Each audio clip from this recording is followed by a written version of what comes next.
Você está acompanhando Entre Nós, percebeu que hoje a receita é fantástica, né? Filé au poivre e... Maravilhosa. É para aguçar o paladar. E agora, para melhorar ainda mais a sua participação no nosso programa, nós vamos falar de redes sociais. A rede social é o melhor lugar, é o melhor ponto de encontro digital para você conversar com estranhos, se relacionar com pessoas do seu convívio, estreitar laços familiares. Agora, eu aproveito a presença do Deda Benetti, nosso visitante. Coincidentemente, quando as receitas são muito robustas, cheias de carne, o Deda aparece. Mas não é só por isso, né, Deda, que você está aqui hoje. Estou querendo ser, né, elegante. Você vai comer a minha parte. Vou comer batata doce e vai comer o filé poivre. Não, batata doce não. Mas aí o preço disso é nos abrilhantar com a sua participação nessa entrevista desse assunto, porque nós temos... esse assunto ele começa pela receita, né? Eu estou percebendo que a Cátia ela combina a receita com o assunto, né? Porque pimenta verde no assunto de hoje é o que tem para falar. É apimentado, né? É verdade. Rede social para você Rede social é a vitrine, né? É aquele assunto de vizinho, né? Que a gente bota lá e aí aquilo que estava na janela vai para todo lugar e aí o julgamento, né? Às vezes eu fico constrangido pelas pessoas que elas colocam, né? Deixa eu apresentar então os nossos convidados. A doutora Osmeire está aqui, psicóloga clínica e terapeuta sexual. Seja bem-vinda ao Entre Nós. Está muito bonita, é um prazer tê-la aqui com a gente. Né? Olha só como está o nosso programa. Não cai no papinho dele. Mas é aquele momento. Minha camisa Zug, mais uma vez, caprichou. Zug faz camisas personalizadas para o nosso programa Entre Nós. Está aqui o Zug, grande professor, né, conhecido do Estadão e depois se tornou camiseiro. Zico Sermelli, que chegou aqui hoje para nos ajudar no lugar da Dani Amorim, que não sai do Facebook. E ela disse assim: César, eu entendo de decoração e arquitetura, mas aqui você vai trabalhar decoração. Coração aberto. Coração, vim de coração mesmo. Estamos demorando para falar do Nelson Obrigada a vocês pela presença, viu? Que é advogado. Nelson, deixa eu começar pelo advogado. Já aconteceu de rede social virar caso de justiça, de processo, alguma coisa assim? Olá, primeiramente... Isso em Sorocaba, nós vamos vir com exemplo de fora, que esse a gente tem bastante. Fala dos vizinhos, fala de nós aqui. Muito obrigado pela recepção aqui mais uma vez. Realmente, César, é uma situação que é bastante recorrente no Poder Judiciário. O direito ele existe para regular a vida em sociedade. E normalmente ele corre atrás dos fatos sociais. Nunca o direito ele regulamenta antes do fato social existir. E a internet é um problema sério hoje para o direito, porque ela muda com muita rapidez, com muita agilidade. Então é difícil você falar em termos de regulamentação e responsabilização quando você fala em mídias sociais. Existe agora no direito brasileiro, saindo do forno agora em abril desse ano, uma nova norma que fala de responsabilização nas redes sociais, que é chamada do Marco Civil na internet. E existem situações do direito que as atuações da internet infringem normas penais, infringem normas de natureza civil e geram indenizações, geram punições de natureza penal e assim sucessivamente. Exemplo, né? Perder o emprego por causa da rede social. Pode falar. A minha pergunta é a seguinte, mas a rede social não é só uma extensão da vida? Por que tem essa diferenciação? De fato é isso mesmo, Deda. A rede social ela é uma extensão da vida e não tem uma diferenciação na forma de punição. A dificuldade ela está na responsabilização. Então quem é que eu vou responsabilizar? Eu vou responsabilizar quem colocou um texto, quem colocou uma imagem, eu vou responsabilizar quem veiculou. Às vezes a veiculação dessa imagem ela se dá em outros países, em outra localidade, e às vezes esses países não têm cooperação com o Estado brasileiro. Mas você explica uma coisa, eu faço uma fofoca da Osmeire, tá bom? Aí eu falo lá pro César, Osmeire, não sei o que. Tá? Aí o César vai e conta pra Zi. Tá? Aí a Zi não conta pra ninguém, bom, enfim, a Osmeire fica sabendo e se sente ofendida.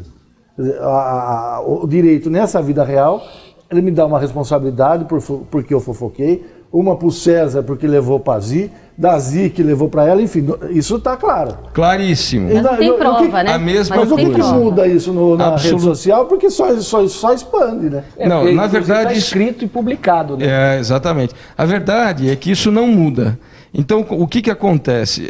Toda vez que você comete um ato ilícito para a natureza civil, e o ato ilícito ele se dá por ação ou omissão, desde que você infrinja um direito de outrem e cause dano a essa pessoa. Isso aconteceu, existe um nexo entre a sua conduta e o dano que causou, foi causado a essa pessoa. Isso gera direito de indenização, seja na internet, seja fora dela. E depende da interpretação do juiz também? Sem dúvida nenhuma. Aí a questão vai se dar em razão de prova. Então, nesse exemplo que o Deda deu, é difícil uma produção probatória. Como é que vai se provar que o dano que ela causou, por exemplo, a perda de um emprego, se deu em razão daquilo que você falou? Quando isso se dá pela internet de forma documental ou de outras formas documentais, isso é mais fácil de se verificar. Outra situação também que pode acontecer são as ofensas que, de certa forma, são tão graves que o Estado chama para si a responsabilidade da punição, além da punição de natureza civil. E aí existem as situações de calúnia, difamação, injúria. É muito complexo, né? O exemplo da Copa, né? O exemplo da menina, a enfermeira que viu o Neymar, né? O Neymar passando, sofrendo, e ela, no finalzinho, ela olhou, filmou ela mesma, dando risada daquilo, e ela disse que ela perdeu o emprego. O patrão pode usar aquilo como prova, olha, você debochou num paciente aqui do hospital e postou na rede social. É uma situação interessante essa questão da relação de emprego, porque ela tem algumas proteções especiais. Nesse caso, particularmente, foi ela que postou a imagem dela mesma e ela produziu essa prova contra ela e, de certa forma, pode até ter prejudicado a empresa. Então, isso pode até, dependendo das circunstâncias e da conduta da empresa, da atividade social da empresa, gerar uma justa causa para ela em algumas circunstâncias. Agora, uma outra situação com relação à internet que é interessante é a questão, por exemplo, da fiscalização de e-mails. É uma forma de correspondência. O empregador pode fiscalizar o e-mail do empregado. E sim, ele pode, aquele e-mail corporativo, o e-mail da empresa, desde que com um aviso prévio, expresso do empregado. Ele tem que saber que ele vai ser fiscalizado. Muitas empresas fazem isso hoje. E nunca o e-mail privado, sem dúvida. Porque, pense o seguinte, algumas vezes o empregado ele pode enviar um e-mail em nome da empresa e prejudicar a empresa. Sim. Concordando com a venda de um produto num valor menor, num valor maior, e está lá o timbre da empresa. Então, a empresa é justificável essa situação. É diferente do e-mail privado. Então, qual é a diferença da vida real para a vida virtual, para o direito? A diferença, na verdade, ela se dá em razão das dificuldades de se aferir a responsabilização e as infrações nessa vida virtual. Marcelo, deixa eu perguntar para os Osmeire aqui, dentro disso que o Nelsinho está falando, o seguinte, seja no mundo virtual ou real, né, as motivações são daquele mistério profundo e, no geral, está ligado a uma emoção muito forte, quase sempre de vingança. Né? Antes de mais nada, é um prazer estar aqui com vocês, agradeço o convite. E, na verdade, essa questão das motivações, né? Existem vários elementos que podem comprometer tanto no mundo real quanto no mundo virtual. E um deles, basicamente, vai sempre passar pela autoestima, de como é que está essa pessoa na sua autoestima. Dependendo do nível de rejeição que essa pessoa experimentou, dependendo do sentimento de menos-valia que essa pessoa tem em si, ela vai acabar arrumando um bom motivo, ela vai ter uma ótima justificativa para acabar querendo se vingar. E aí, o detalhe é só entender o quanto ela vai arcar com as consequências. Agora, essa vingança, quando eu expresso, como você falou, né, ela é uma busca de uma satisfação pessoal, é isso? Quer dizer, eu tenho uma dor muito grande, eu me vingo com uma expectativa de ter uma alegria? Na verdade, é uma falsa ideia, né?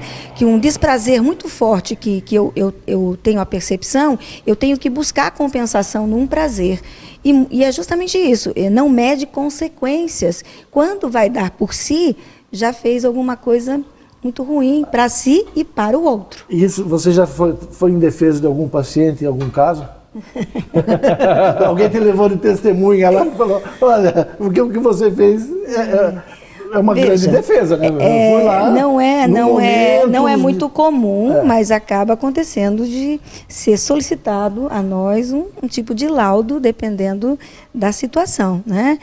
Mas, assim, eu particularmente não fui ainda de frente a um juiz.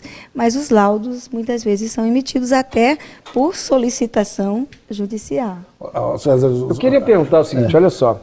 Infidelidade. Quando esse assunto começa a circular nas redes sociais. Eu vou acreditar que, em geral, a mulher pode ficar muito revoltada de perceber alguma coisa. Até a pessoa coloca mas no os perfil. Homens também ficam muito... Estou generalizando, né? A gente acredita que os homens traem mais, mas não é. Se ele trai com mulher, então empata. Então, aí está ali, casado, aí um relacionamento, aí alguém curte, põe um negócio, aquele negócio vai mas aí acontece mesmo, a mulher descobriu, aí ela vai lá e põe tudo na rede social, xinga e vai lá e reclama, a mulher ou o marido. É aceitável isso? Então, na verdade, é até bom a gente realmente retificar, né? Homens e mulheres, questão da infidelidade. É porque é o seguinte, desculpa, eu vou posicionar. Você está chegando aqui, é bom você saber, uma mulher que fez isso. E o assunto está bombando. Certo. Então, aguarde minutos, ela vai chegar, vai contar a historinha dela. Mas o que acaba acontecendo, na verdade, tudo que a gente vai utilizar nessa vida, seja um alimento, seja um objeto, seja as redes, tudo que a gente vai utilizar, ela pode ter um bom encaminhamento de como eu vou utilizar ou não. Então, o que eu acredito e tudo que eu ouço e vejo no consultório, depois de tantos anos, a base é a mesma. A baixa estima faz com que as pessoas vão desenvolvendo um mecanismo que a gente chama mecanismo de defesa. E muitas vezes, por conta disso, acaba como se fosse aquele minuto de branco e esquece que ao expor o outro, está se expondo também. E toda uma imbricação que tem. Esquece-se que tem filhos, muitas vezes, que tem uma outra família imbricada nessa sequência. Então... Mas, na sua opinião, é certo ou é errado? Veja, nada que faça com que eu exponha demasiadamente a minha intimidade ou a do outro pode ser certo. A solução é passar por cima e esquecer, mudar de vida. Não sei nem se é passar por cima e esquecer, mas é resolver isso de uma forma como antigamente dizia-se, né? E que seria interessante lavar a roupa realmente suja em casa. Porque esse nível de exposição só vai trazer outras consequências tais e nenhuma resolução. Mas só para quem passou isso mesmo que sabe, né? Não é isso? Quem passou mesmo por algum tipo de traição ou de algum problema assim é que sabe se está certo ou se está errado. Sim, na verdade aí entra a história do certo e errado, da minha verdade, da sua verdade e da verdade que existe, né? Então é claro que mobilizado por uma emoção muito forte, com certeza eu vou encarar aquilo como certo ou temporariamente como melhor para mim, mas não necessariamente é. Então, o relógio sempre contra o nosso programa, o tempo sempre acaba antes do nosso assunto. Nelsinho, eu agradeço a sua presença, daqui a pouco a gente vai voltar no outro bloco, e o Deda continua, os Osmeire continua com a gente, eu agradeço a sua presença, e o assunto a seguir é realmente interessante, porque nas redes sociais está bombando, o pessoal está lá curtindo, e a pessoa que criou a polêmica está aqui, nos nossos bastidores, vai voltar daqui a pouco. Você também está nas redes sociais. Como é que é essa história? Eu quero aproveitar, obrigado César, obrigado por estar aqui mais uma vez. Quero aproveitar para mandar um abraço, já que a gente está falando de redes sociais, o pessoal do WhatsApp, do Colégio Dom Aguirre, da época que eu estudei, já faz pouco tempo, não é tanto assim, mas um abraço para a turma aí que está acompanhando a gente em todas as edições do programa Entre Nós da TVR.